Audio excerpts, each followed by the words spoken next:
বিশ্বভারতীতে সমাবর্তন উপলক্ষে শুক্রবার বিশ্বভারতীতে উপস্থিত হয়েছিলেন পশ্চিমবঙ্গের রাজ্যপাল জগদীপ ধনকর। আর এই সমাবর্তন অনুষ্ঠান শেষে তিনি সাংবাদিকদের মুখোমুখি হয়ে পরিবর্তনের পক্ষে সওয়ালও করেন। পাশাপাশি খেলা হবে স্লোগানের প্রশ্ন করলে তার জবাব দিলেন তিনি। রাজ্যপাল এদিন বলেন, प्रश्न मत पूछिए, मेरी सुन लीजिए पहले। ऐतिहासिक मौका था जब विश्व भारती 100 साल मनाने जा रहा है। कन्वोकेशन था, कन्वोकेशन वर्चुअल भी था, नॉन वर्चुअल भी था। भारत के प्रधानमंत्री जो चांसलर हैं वो फिजिकली प्रेजेंट थे क्या? वर्चुअली प्रेजेंट थे। उनका इंस्पिरेशनल भाषण, मोटिवेशनल भाषण किधर संकेत दे रहा है? वो हर भारतीय नागरिक के लिए, हर नवयुवक और नवयुवती के लिए चिंतन का विषय है। मुझे यहाँ आकर अति प्रसन्नता हुई है और मेरे मन में कोई शंका नहीं है कि नालंदा और तक्षशिला, जिन्होंने लंबे समय तक दुनिया को रास्ता दिखाया, वहाँ के लोगों ने दुनिया को ज्ञान दिया, वो सब कुछ विश्व भारती में होगा। विश्व भारती एक नया कीर्तिमान स्थापित करेगी। विश्व भारती देश के बदलाव का एक हिस्सा बनेगी और बदलाव का कारण भी बनेगी। मेरे मन में कोई शंका नहीं है। सर, आप लोगों से आप एक बार रुक सकते हैं? थोड़ा पॉजिटिव सोचिए। हर चीज के अंदर होल निकालना अच्छी आदत नहीं है, और निकालना है तो थोड़ा बोलिए। कितना डर का वातावरण है, इतना डर का वातावरण है कि डर से लोग बोल नहीं रहे हैं कि डर हैं। बोलिए, उठाइए मुद्दा। 2021 में वो वर्ष शुरू हो रहा है जो 75 साल की शुरुआत करेगा। आजादी के समय पश्चिम बंगाल कहाँ था? किस शिखर पर था? कितने उद्योग थे? कितना कंट्रीब्यूशन देश के लिए था? दशक बाद दशक कैसे लुढ़कता गया। सोचिए, ऐसा क्यों हुआ, कैसे हुआ, किस कारण से हुआ? क्या ये होना चाहिए था? जब 75 साल हो तो बदलाव आना चाहिए। पश्चिम बंगाल को शिखर पर जाना चाहिए। फ्लाइट ऑफ ह्यूमन कैपिटल बंद होनी चाहिए।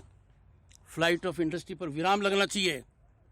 इसके लिए आकलन करना पड़ेगा। छोटे सोच से, नेगेटिव अप्रोच से कभी कोई काम हासिल नहीं होता है।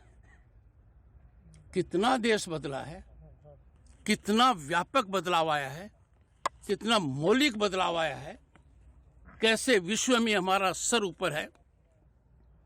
ये सोचने की बात है, गर्व करने की बात है। कोई प्रश्न? आप तो विश्व भारती का डायरेक्टर है, तो यहाँ पे नोबेल लॉरिएट अमर्त्य सेन जी का विश्व भारती का जमी हड़प लिया है, ऐसा ही विश्व भारती ने प्रेस रिलीज में बोला था। ये विश्व भारती के लिए, इमेज के लिए कितना अच्छा है या बुराई है? आप प्लीज। दूसरा सर, आपने कहा कि डर का माहौल है, कितना डर है यहाँ पर पश्चिम बंगाल में? हम लोगों ने देखा कि आप सीएम के साथ मीटिंग की है, तो वहाँ पर सीएम को क्या आपके ये डर का जो माहौल है इसके बारे में उल्लेख? पहले मैं आप लोगों से पूछता हूँ और हाथ जोड़कर पूछता हूँ, आपका राज्यपाल जो बात कहता है क्या गलत है? नहीं। आपका राज्यपाल 3 बात कहता है। रक्त रंजित चुनाव नहीं होने चाहिए। बेटा, होने चाहिए क्या? नहीं। चुनाव के अंदर मतदान निर्भीक रूप से होना चाहिए। किसी को विरोध है?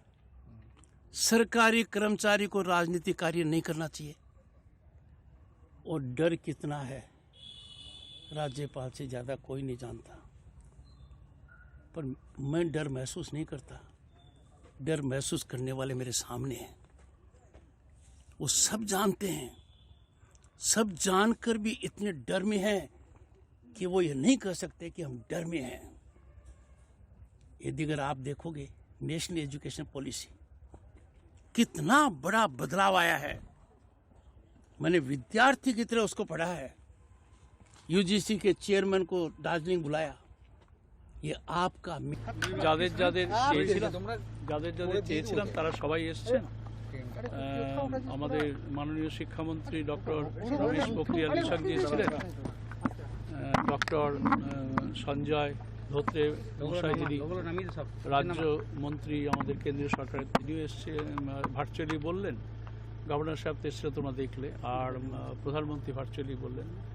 তো এটা সমাবর্তন অনুষ্ঠানটা ভালো হলো, কিন্তু আমি বলবো খুব ভালো হলো না, কারণ আমরা চাই এমন একটা সমাবর্তন অনুষ্ঠান যেখানে ছাত্রছাত্রীরা আসে, কিন্তু কোভিড মহামারীর জন্য আমাদের সেই সরকারি যে নীতি নিয়ম এগুলো মানতে হয়েছে, তার জন্য আমরা সবাইকে আনতে পারিনি। তার জন্য খুব দুঃখ আমাদের সবারই, কিন্তু সেটাকে পরিপূরণ করার চেষ্টা করেছি। আমরা প্রত্যেককে অনলাইন কানেকশন দিয়েছি এবং আমাদের লিঙ্ক যেটা সেটা সবাইকে দিয়ে দিয়েছিলাম, এবং বহু ছাত্রছাত্রী ওই লিঙ্কে জয়েন করেছে। তো সেই হিসাবে আমি যেটা বলবো যে দুধের স্বাদ ঘোলে মেটানো হয়েছে। তো আশা করছি অতিমারি যখন কেটে যাবে তখন আমরা নতুনভাবে আবার সমর্থন করব, এবং প্রধানমন্ত্রীকে আমি অনুরোধ করেছি যে এইভাবে ভার্চুয়ালি আপনি যে বললেন এটা আমরা খুব দুঃখ নিয়ে গ্রহণ করলাম। বীরভূম থেকে হিমাদ্রি মণ্ডলের রিপোর্ট, দৈনন্দিন।